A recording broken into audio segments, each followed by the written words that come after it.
Ever since the brand new MOONDROP Aria Snow Edition came out, many questions have been asked. Is it even an upgrade to the original Aria? Can it compete against new earphones, for instance, the latest 7Hz Salnotes Dioko tuned by Crinacle?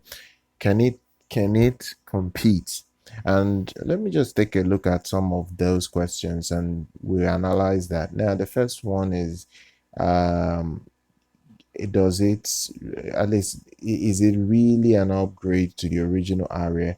I would say no, it's a side grade, but it depends on the tuning you are looking for. This earphone, unlike the original one that I did not like the tuning, a bit warm, but really had an uneven performance across the frequency compared to other dynamic drivers I've listened to.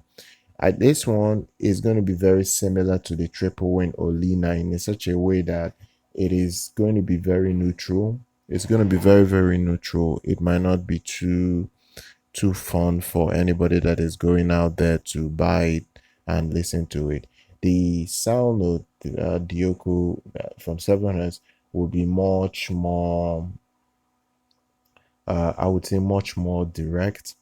It will be much more direct. It still will be clinical, but I have a feeling that you might get better bass performance out of the sound notes.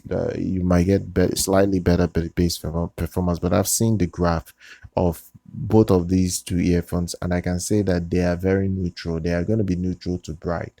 That's the way this modern tuning these days. You know, when somebody says, oh, I'm an audiophile, in many other people's head, they would think audiophiles are people that don't like bass.